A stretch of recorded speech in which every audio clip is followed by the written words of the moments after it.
24장 1절로 7절입니다. 제가 봉독해 드립니다. 구약성경 449페이지가 됩니다. 사울이 블레셋 사람을 쫓다가 돌아오매 어떤 사람이 그에게 말하여 이르되 보소서 다윗이 엔게디 광야에 있도이다 하니 사울이 온 이스라엘에서 택한 사람 3,000명을 거느리고 다윗과 그의 사람들을 찾으러 들염소 바위로 갈새 길가 양의 우리에 이른즉 굴이 있는지라. 사울이 뒤를 보러 들어가니라. 다윗과 그의 사람들이 그 굴 깊은 곳에 있더니 다윗의 사람들이 이르되 보소서 여호와께서 당신에게 이르시기를 내가 원수를 네 손에 넘기리니 네 생각에 좋은 대로 그에게 행하라 하시더니 이것이 그날이나이다 하니 다윗이 일어나서 사울의 겉옷자락을 가만히 베니라. 그리한 후에 사울의 옷자락 뱀으로 말미암아 다윗의 마음이 찔려 자기 사람들에게 이르되 내가 손을 들어 여호와의 기름 부음을 받은 내 주를 치는 것은 여호와께서 금하시는 것이니 그는 여호와의 기름 부음을 받은 자가 됨이니이다 하고 다윗이 이 말로 자기 사람들을 금하여 사울을 해하지 못하게 하니라. 사울이 일어나 굴에서 나가 자기 길로 가니라. 아멘. 여러분, 구원받은 사람과 구원받지 못한 사람은 가는 길이 완전히 다릅니다. 또 생각도 다르고 행동도 다르고 말도 언어도 다릅니다. 예수님 믿기 전에 우리들의 모습은 온전히 세상적이었습니다. 그런데 이제 예수님을 믿고 거듭난 이후에 이 사람들을 우리는 영의 사람이라고 얘기를 합니다. 그런데 영의 사람이라는 말은 하나님의 영에 의해서 사는 사람들이에요. 하나님이 없는 사람들의 특징을 요한일서 2장 15절에 요한은 누구든지 세상을 사랑하면 아버지의 사랑이 그 안에 있지 아니하니 세상에 있는 모든 것은 육신의 정욕과 안목의 정욕과 이생의 자랑이니 아버지께로 온 것이 아니오 다 세상으로부터 온 것이다. 여러분, 우리는 세상으로부터 건진받고 구원받은 사람입니다. 단지 여러분이 교회에 나왔다고 해서 구원받았다고 생각하면 착각입니다. 오늘 제가 지난번에도 한번 소개했던 책 가운데 성령의 기름 부으심이라고 하는 책입니다. 베니 목사님의 책인데 이 부분이 조금 이 많은 학자들은 지금도 논란이 있습니다. 그런데 저에게 성령의 기름 부으심이 임한 후에 그 전에 읽었던 책, 그냥 이 책은 그냥 한번 좀 읽다가 말아버렸어요. 왜? 나하고 너무 동떨어진 삶을 사는 거예요. 그런데 성령의 기름 부으심이 정말 내게 임하였을 때, 베니인 목사는 이것을 이미 70년도에 경험을 했구나. 그리고 저는 다시 이 책을 정독하기 시작을 했고요. 그런데 이 책에 그는 그 삶 자체가 공허했습니다.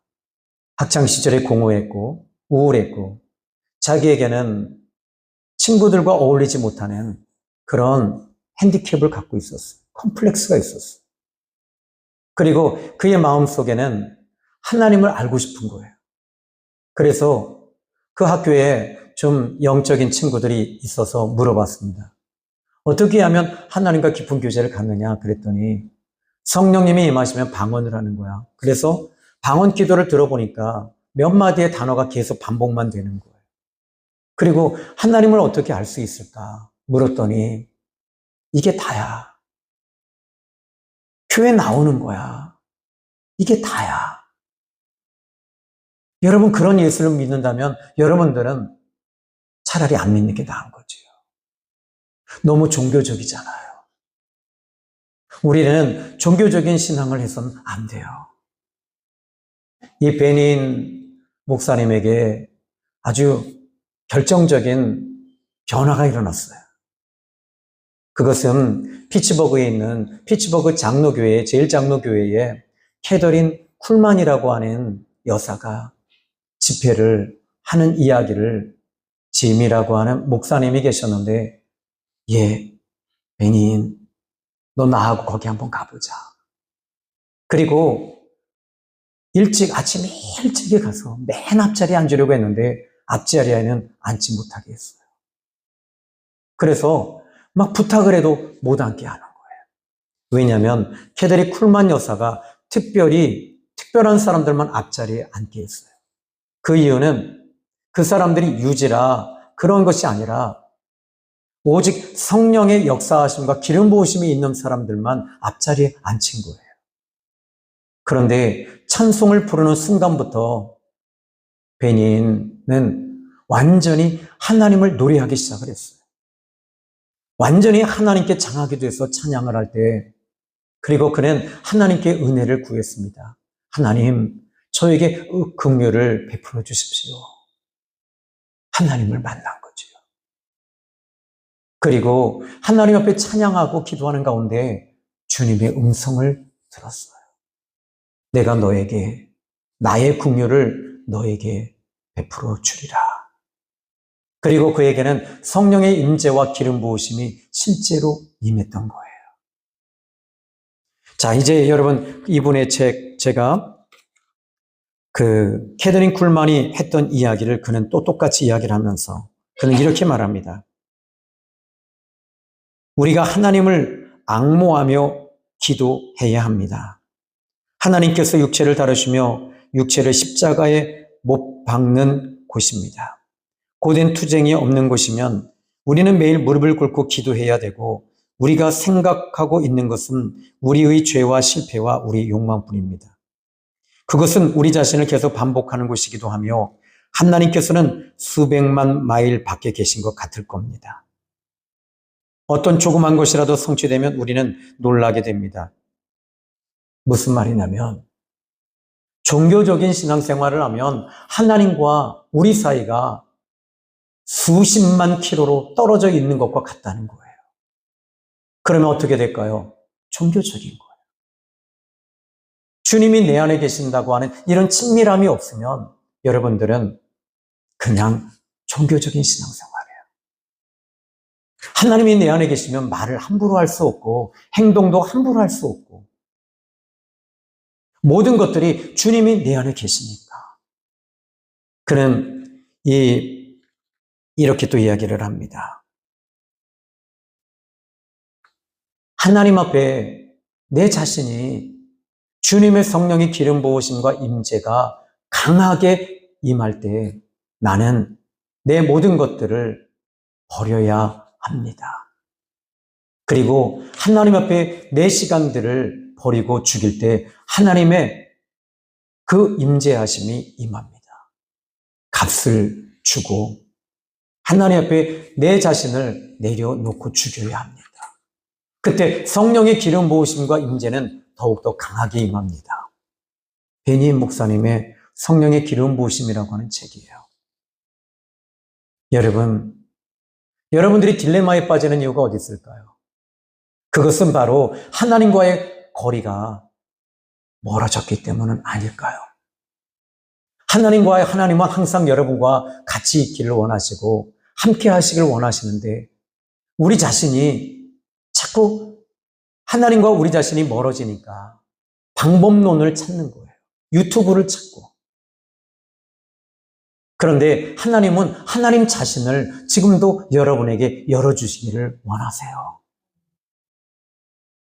여러분, 우리 예수 믿는 저와 여러분들에게는 많은 사람들이, 저는 특히 고등학교 때 학교 선생님이 이런 말을 하셨어요.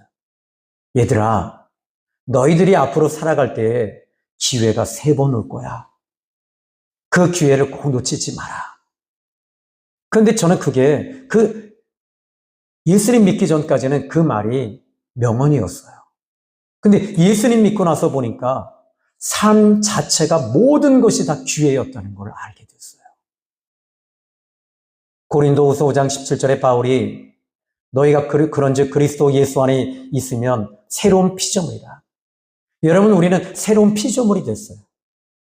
하나님과 함께 동행하면, 하나님이 우리와 함께 계시면 여러분 기회는 계속 오고 있다는 것입니다. 근데 그 기회를 여러분들이 놓는 것이죠. 그리고 남 핑계합니다. 부모 핑계합니다.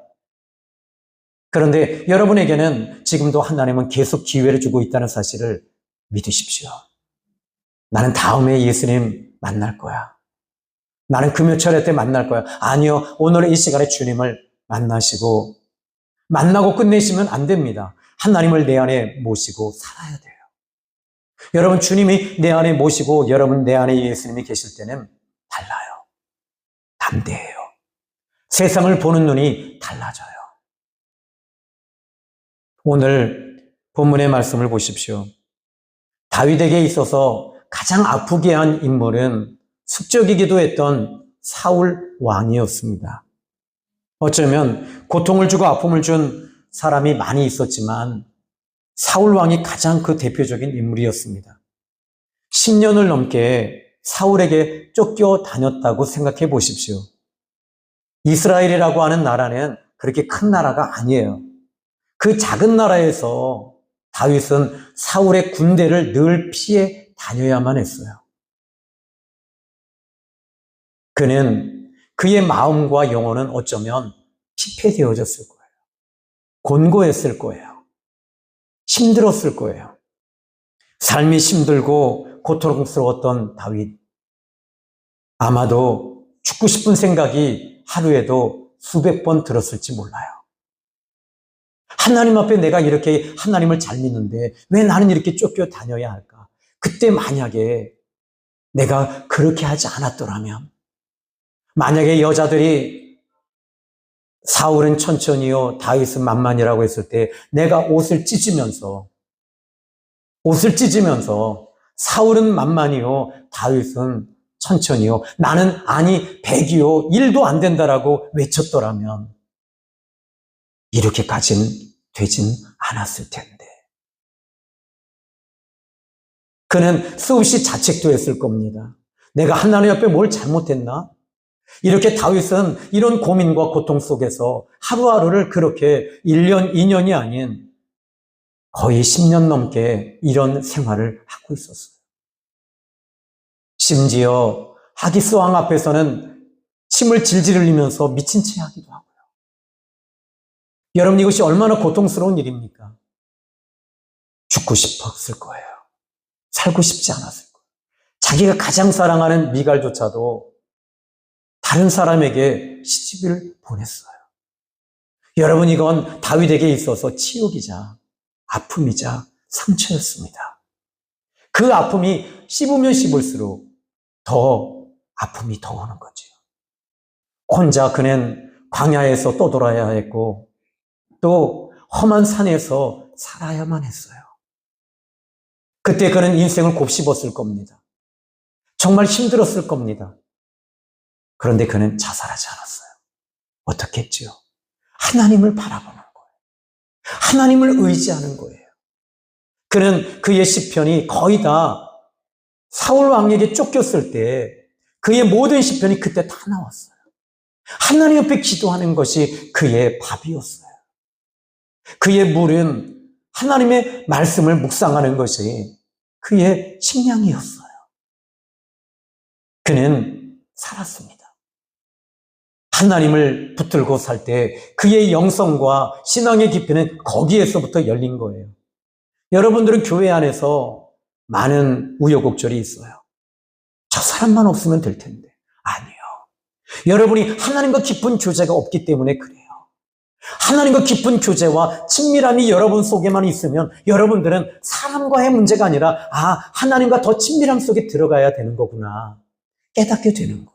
그때 주님의 음성이 들려야 되는데 여러분에게 주님의 음성이 들리지 아니하고 사람의 음성만 들리니까 여러분들이 피폐되어지고 고통스러운 겁니다. 여러분이 지나온 그 과거의 이력, 그 환경, 그 실패한 것, 실수한 것, 이것이 여러분들을 계속 공격해 옵니다. 마귀는 자꾸 생각을 통해서 공격을 줄 때 여러분들은 어떻게 하시겠어요? 그런데 여러분, 저는 아이러니하게도 사울 왕이 길보아 전쟁에서 블레셋에게 이미 전세가 다 넘어갔을 때 그의 부하에게 말합니다. 할례 받지 못한 자에게 내가 죽는다면 나는 치욕이다. 네가 내 칼을 들어 나를 찔러 죽여라. 그 부하가 두려워서 그렇게 죽이지 못했습니다. 사울이 어떻게 했습니까? 칼을 들어서 자기를 찌르고 엎어졌어요. 그리고 거기서 죽었어요. 이건 뭡니까? 저는 신학교 때 교수님들이 아마 할례 받지 못한 자들이 나를 치욕할까 두렵다. 이것 때문에 사울은 구원받았을 거다. 아닙니다. 그는 자살한 거예요. 인생의 끝자락에 왔을 때 사울은 그 인생의 끝자락에 그 절망과 고통에서 이길 힘이 없었어요. 평소에 그는 신앙생활을 종교적으로만 했던 겁니다. 보이는 사람에게만 잘하고, 이스라엘 백성들이 그에게는 짐이었어요. 종교 자체가 짐이었어요. 무거움이었어요. 주일 성수가 무거움이었어요. 11조만 하면 되는 줄 알고 있었어요. 저도 목사로서 지금까지 목회를 30년 넘게 하는데 저는 설교 잘해야 되고, 그리고 새벽기도 빠지면 안 되고, 모든 공예배 빠지면 안 돼요. 이게 저는 종교적인 의무가, 이게 저는 신앙인 줄 알았어요. 그런데 주님은 저에게 다가오셔서 하시는 말씀이, 내가 너를 자유하게 했는데 어찌하여 너는 나를 종교적 의무로 묶어두려고 하느냐. 아들아, 자유해라. 자유해라. 너는 진짜 참된 자유가 말로만 설교만 했지 않느냐. 자유해라. 저 이제 내일부터 새벽기도 가끔 안 나올 거예요. 그리고 설교할 때도 주님 말씀 안 주시면 저는 여러분 입구에서 안내 설 거예요. 주님이 말씀 주실 때만 설 거예요. 이젠 자유했어요. 여러분, 사울은 진짜 막바지 벼랑 끝에 섰을 때 그는 이길 힘이 없었어요. 왜? 종교적이었기 때문에. 형식적이었기 때문에. 여러분이 지금까지 형식적인 신앙생활을 하고 목사에게만 잘 보이려고만 했다면 여러분 죄송한 얘기인데 목사가 없으면 무너집니다. 형식입니다. 형식은 틀만 없으면 무너지게 돼 있어요. 그러나 내 안에 이 다윗은 항상 그는 위기를 맞고 있었어요. 그는 인생 자체가 위기 자체였습니다. 그 위기를 항상 하나님을 통해 숨을 쉬고 하나님을 통해 해결했던 다윗은 위기가 올 때마다 하나님이 도우시고 하나님을 의지하고 하나님을 바라보면서 이겨냈던 겁니다. 오늘 저는 여러분이 이겨내기를 주님의 이름으로 축복합니다. 이겨내셔야 돼요. 하나님을 통해 여러분 숨을 쉬세요. 교회 나온다고 해서 여러분이 나는 구원받았다, 난 집사, 저희 교회 보니까 요번에 이제 안수 집사님을 세우고 또 권사님을 세우려고 하니까 집사님들이 다 권사님이 되더라고요. 집사는 없어요. 그래서 이게 제가 지금 고민이 많아요. 아, 이거 어떡하지? 보는 사람들마다 권사님이고 집사님은 없으니 우리 장로님 이 부인 되시는 우리 집사님도 권사님이 되셔야 돼요. 아, 그러면 다 권사님 되니 이건 어떡하지? 그래, 여러분들은 권사님 하세요. 제가 집사할게요. 목사 내려놓고 집사할 테니까요. 여러분 직분이 여러분을 구원을 준다고 생각하십니까? 직분 받으면 하나님과 가까워진다고 생각하십니까? 아니에요. 절대 아니에요. 오늘 본문에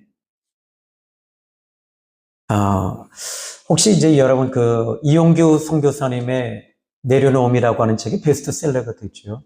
아마 기독교 이 역사상 우리나라에서 가장 큰 책이 가장 많이 팔린 책이 내려놓음이라는 책이에요. 그분이 더 내려놓음이라고 하는 책이 있고요. 같이 걷다라고 하는 책을 또 쓰셨어요. 근데 이용규 선교사님이 그 책의 한 부분이 파키스탄에서 난민 수용소에서 지냈던 여자아이들이 인도네시아의 국제대학에 입학을 하게 됐어요. 아이들이 무슨 돈이 있겠어요? 이용규 선교사님이 받은 거예요. 그런데 그 아이들이 그 국제대학교에서 공부를 하는 걸 보고 이용규 선교사님이 그 파키스탄 아이들을 불렀어요. 예. 너희들은 내가 너희들을 아는데 너희들의 삶을 내가 너무 잘 알아. 너희들은 난민이었기 때문에 정말 힘들었을 거야. 근데 너희들 얼굴을 보니까 그런 고생한 흔적이 안 보여. 얼굴에 귀티가 나 보인다. 도대체 근데 이용규 선교사님은 그 이유를 알고 있었지만 꼭 물어보고 싶었대요. 그래서 그 아이 중에 하나가 이렇게 말했대요. 저는 예수님을 믿고 난 후에는 내 마음과 생각만 바뀐 것이 아니라 내 태도도, 생활도, 언어도, 심지어 제 얼굴까지도 바뀌어졌답니다. 옆에 분에게 인사합시다. 귀티가 나네요. 예수 믿고 귀티가 나세요. 안 하신 분들은 이렇게 말하시면 됩니다. 빈티가 나요. 여러분, 우리 예수 믿는 사람들은 여러분 귀티가 나고요. 그런데 마음과 생각과 태도뿐만 아니라 그 얼굴까지도 예수 믿는 사람들은 귀한 티가 나요. 달라요.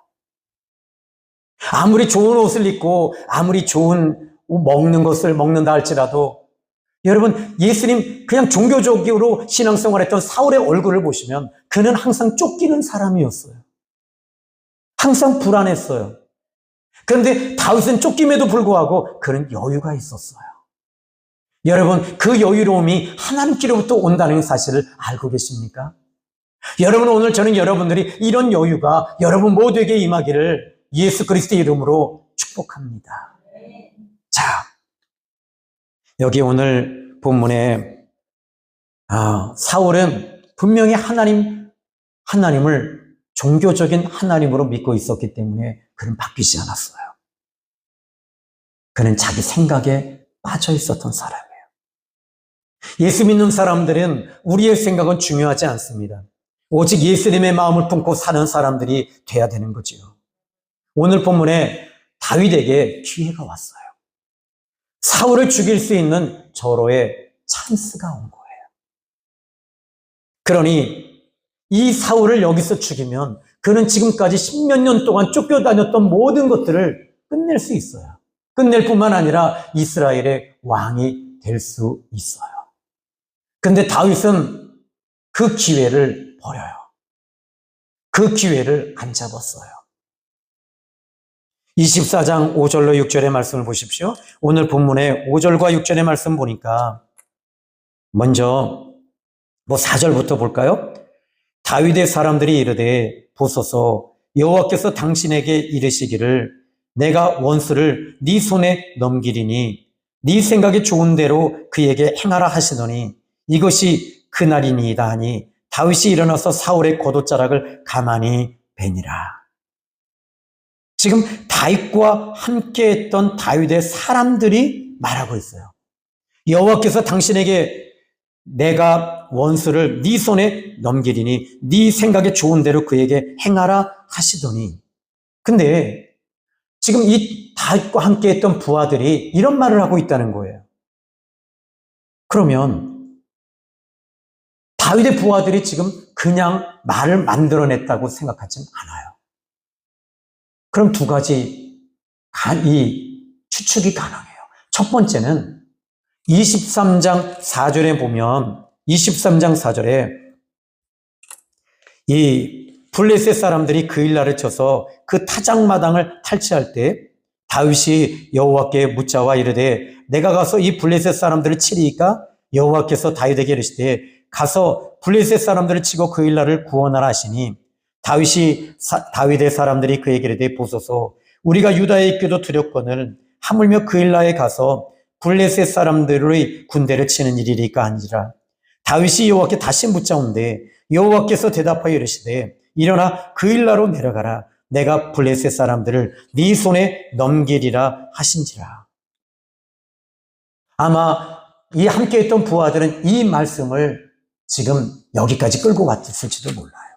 그런데 다윗이 지금 이 23장 29절의 말씀을 보시면 다윗이 거기서 올라가서 엔게디 요새에 머물렀고 엔게디 광야에 그가 떨어져 있었던 거예요. 이 이야기를 지금 사울이 이 정보를 첩수하고 정보를 받고 그런 첩보원들에게 이야기를 듣고 군사 3,000명을 이끌고 엔게디 광야까지 온 거예요. 그러면 이때 다윗은 하나님께 응답받았을 확률이 높아요. 하나님께서 다윗에게 내가 너의 원수를 너의 손에 넘기니 네 생각에 좋은 대로 그에게 행하라. 그런데 이 말을 하나님께서 다윗이 응답을 받고 그의 부하들에게 이야기했을 거예요. 하나님께서 내 원수를 내 손에 넘기신다고 했는데 내 손에 좋은 대로 하라고 하셨단다. 하나님이 내게 응답하셨어. 하나님께서 내게 잘 된다고 이야기하셨어. 하나님이 내게 풀어진다고 말씀하셨어. 하나님이 나를 도와주신다고 하셨어. 그런데 이 말씀을 지금 저는요, 설교 원고를 이렇게 세 면을 좀 가져왔는데요. 오늘 아마 이제 나가시다 보면 여러분 두 부만 뽑아놨어요. 여러분이 안 가져가시길래 이제는 이제 한 부만 해야 되겠다. 그래서 내가 원하는 분에게만 딱 줘야겠다. 뭐 이분이 내가 좋아서도 아니고 그냥 내 생각에 주는 거니까 의미를 두지 마세요. 근데 이 원문에 제가 이 설교 원고에 없는 내용이 뭐냐면 성령께서 지금 이 4절의 말씀을 저에게 깨달음을 주신 게 있어요. 내가 원수를 네 손에 넘기리니 네 생각에 좋은 대로 그에게 행하라. 네 생각에 좋은 대로가 뭘까요? 여러분 생각해 보십시오. 네 생각에 좋은 대로 행하라. 이게 무슨 말일까요? 그러면 다윗이 일어나 사울의 겉옷자락을 가만히 뱄다. 5절에 그리한 후에 사울의 옷자락 뱀으로 말미암아 다윗의 마음이 찔렸다. 좀 여기서 여러분 다윗의 마음이 찔렸다라는 말이 저는 이 찔리다라는 말은 낙하라는 단어를 쓰고 있습니다. 히브리 말로. 근데 낙하라는 말은 이 말은 두 가지 의미가 있어요. 때리다, 또는 치다, 또는 두드리다, 또는 건드리다. 그러면 여호와께서 이 말씀을 좀 다시 한번 보면 여호와께서 다윗의 마음을 두드리셨다, 건드리셨다.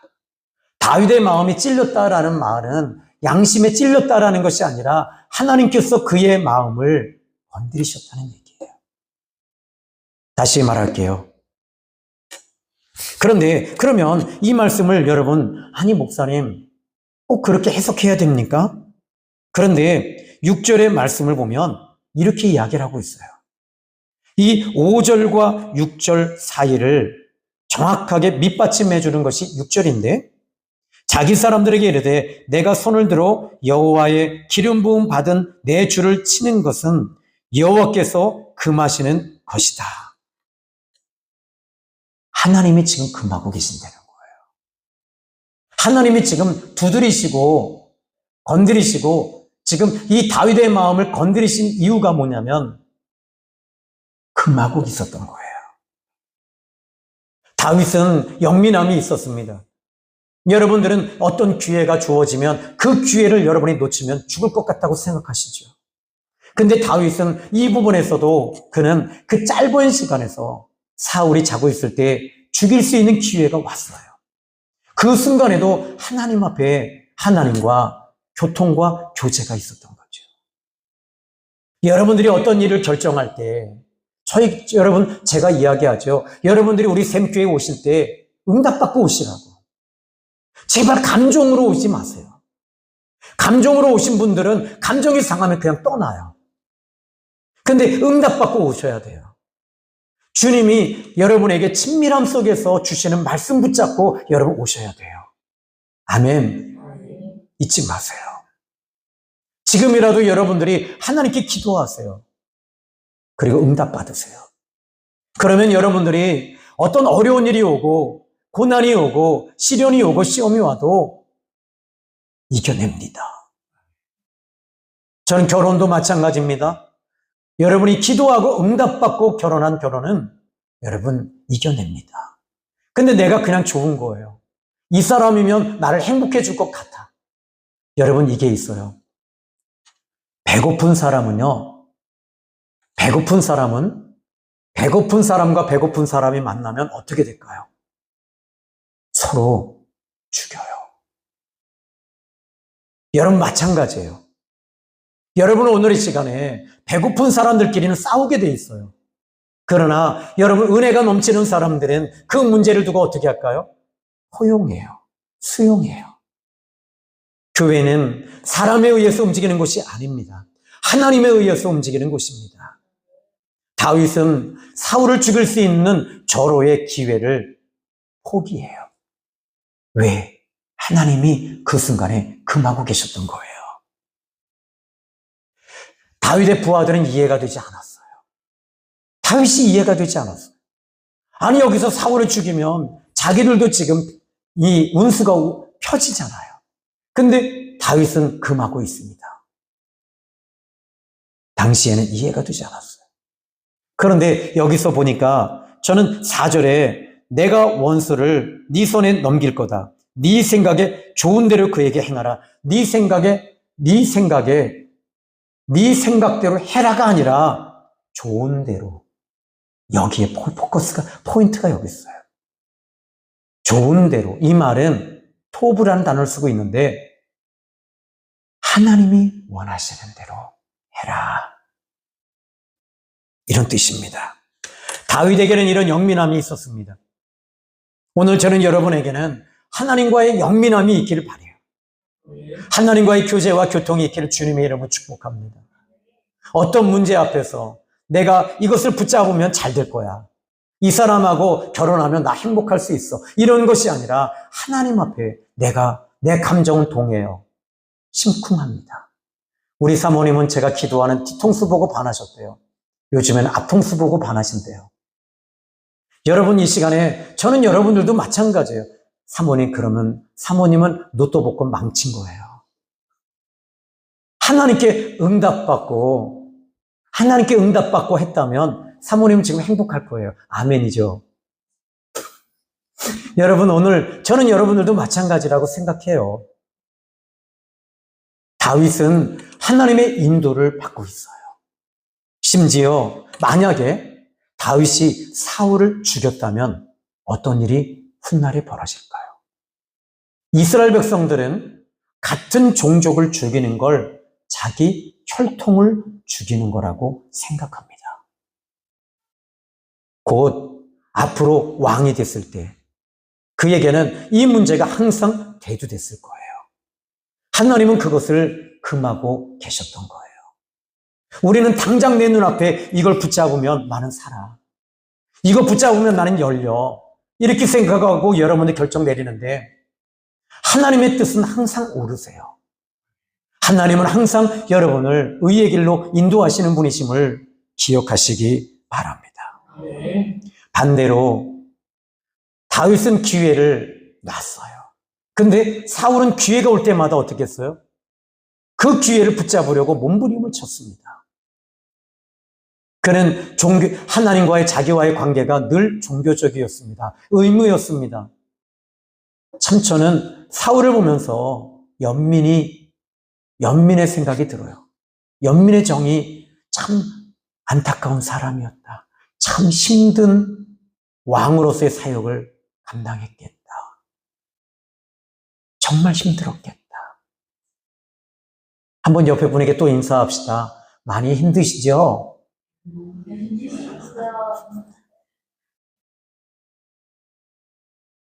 다 힘들어 보여요. 한 두세 번 빼고. 저기 자막 올리시는 분은 안 힘든 것 같고요. 많이 힘든 것 같아요. 왜 힘들까요? 종교적으로 하니까, 의무로 하니까, 세상 방법으로 하니까. 목사라고 하는 이 타이틀이, 저는 우리 주님은 저에게 너 그냥 나만 보면 돼. 내가 보는 곳에 너도 보고 내가 걸어가는 곳에 너도 걸어가면 돼. 그러면 되는 거야. 내가 멈추면 너도 멈춰. 나는 네가 여기 있으라고 하면 있을 거고 네가 떠나라 하면 너는 떠나면 되는 거야. 아멘이 했어요. 장로님, 이제 제가 타 지역으로 이제 가도 장로님 이제 안 따라오실 거예요. 이제 여러분, 주님이 가라고 하면 가는 거예요. 조 목사에게 가라. 그러면 가는 거예요. 장로님 빨리 보내고 싶은가 봐요. 자, 오늘 이 본문의 18절을 한번 또 보십시오. 기회가 왔을 때 사울은 종교적으로 의무로 했지만 다윗은 아니었어요. 자, 이제 18절을 보십시오. 읽어봅니다. 시작.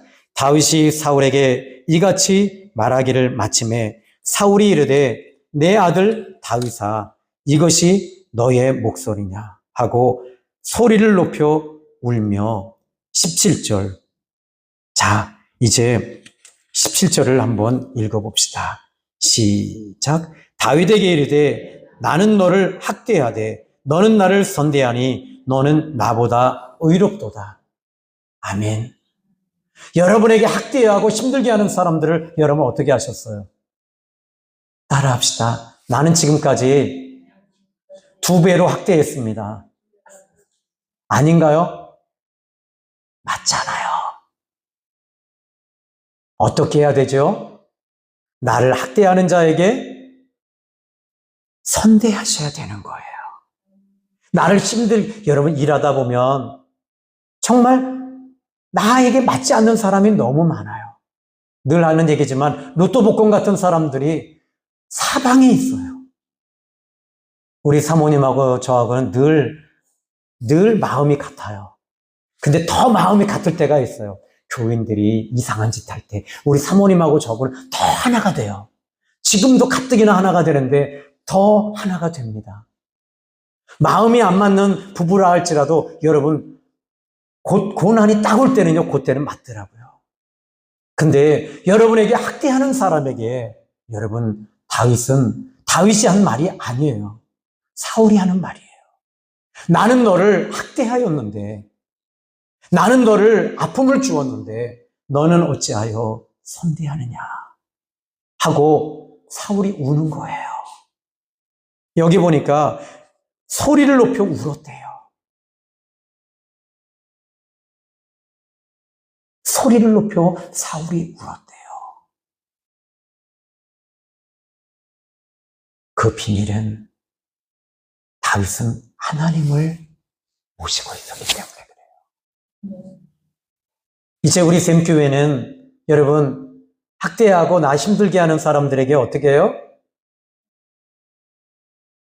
이제 여러분들은 함무라비 법전에도 여러분 이는 이로 피는 피로 갚는 것이 아니라 우리는 어떻게 해야 되죠? 사랑하고 섬기고 아껴주고 이해하고 괜찮아. 이게 여러분 우리 샘교회 성도들의 모습이 돼야 돼요. 근데 이 모습을 우리 예수님이 보여주셨어요. 예수님을 학대하고 예수님을 몽둥이로 치고 채찍으로 때리고 머리에 가시관을 씌워서 피가 줄줄 흐르고 심지어 예수님의 십자가의 부목을 원래 십자가에 이 양 어깨에 매는 통나무를 약 100kg 넘는 그 120kg에서 150kg 되는 거를 예수님은 어깨에다 묶어놓고 그것을 채찍을 가하면서 골고다 언덕을 올라갈 때도 주님은 그 여인들이 울고 있는 여인들을 예수님 보고 울고 있을 때 나를 위해 울지 마라. 너희 자녀를 위해 울어라. 우리 주님은 당신을 생각하지 않으셨어요. 그리고 십자가 위에 달리셨을 때 마지막으로 주님이 가상칠언 중에 하신 말이 아버지, 저들을 용서해 주세요. 저들이 하는 일을 저들이 모르고 하고 있습니다.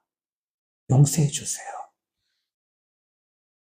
여러분들의 마음에 지금까지 컴플렉스, 아픔, 상처, 학대를 받았기 때문에 그런 생각을 가져요. 아니에요. 예수님의 사랑이 당신에게 없기 때문에. 진짜 예수님의 사랑이 있으면 여러분 그 누에 고치에 번데기가 나오는 거예요. 이제는 여러분의 아픔과 상처, 컴플렉스에서 열등감에서 나오세요. 나와야지 삽니다. 오늘 보면 또 다시 12절을 보십시오. 사울도 하나님께서 자기를 다윗에게 넘기셨다는 것을 알고 다윗에게 지금 사울이 하나님께서 사울 자신을 다윗에게 넘겼다는 것을 사울도 알고 이렇게 말합니다. 12절입니다. 먼저 오늘 보면 11절입니다. 11절과 12절. 먼저 12절의 말씀을 좀 보시죠. 여호와께서는 나와 왕 사이를 판단하사 여호와께서 나를 위하여 왕에게 보복하시려니와 내 손으로는 왕을 해하지 않겠나이다. 옛 속담에 말하기를 악은 악인에게서 난다 하였으나 내 손이 왕을 해하지 아니하리이다. 악은 악에서 나는 거예요. 다시 말하자면 그는 하나님을 믿고 하나님을 섬기며 하나님과 친밀함 속에 있었던 사람이었기 때문에 악을 악으로 대하지 않고 악을 선으로 갚을 수 있었던 거예요. 지금까지 여러분의 삶이 당하고만 살았나요? 상처만 입었나요? 그러면 여러분 안에 하나님이 함께 계심을 믿으시고 선으로 바꾸시기를 예수님의 이름으로 축복합니다. 마지막 15절 읽어보시면서 이제 그런즉 여호와께서 재판장이 되어 나와 왕 사이에 심판하사 나의 사정을 살펴 억울함을 풀어주시고 여기서 이 억울함을 누가 풀어준대요? 15절에 하나님이 풀어주시는 거예요. 나를 왕의 손에서 건지시기를 원하나이다. 오늘 여기 18절을 보십시오. 네가 나 선대한 것을 오늘 나타냈다. 여호와께서 나를 네 손에 넘기셨으나 네가 나를 죽이지 아니하였도다. 사람이 그의 원수를 만나면 그를 평안히 가게 하겠느냐? 네가 오늘 내게 행한 일로 말미암아 여호와께서 너에게 선으로 갚으시기를 원하노라. 누가 한 말입니까? 사울이에요. 예수 믿으면 따라합시다. 간도 쓸개도 내놓자. 목사님이 마음에 들지 않아도 설교를 죽쓰고 풀쓰고 묵서도 나갈 때 은혜 받았습니다. 인사하십시오. 밥 먹을 때 앞에 있는 사람이 나하고 마음에 들지 않아도 따라합시다. 간도 쓸개도 내놓았습니다. 그리고 웃으세요. 여러분, 설교를 끝나고 내려가는 목사님은 항상 설교 끝난 다음에 성도들이 평가를 내린다는 걸 알아요. 눈치를 보지요. 제 눈이요, 여기까지 와 있는 거 아시죠? 그때는 여러분들이 이제는 간도 쓸개도 내놓고 웃으세요. 따라합시다. 간도 쓸개도 내놓고 목사님을 보고 웃습니다.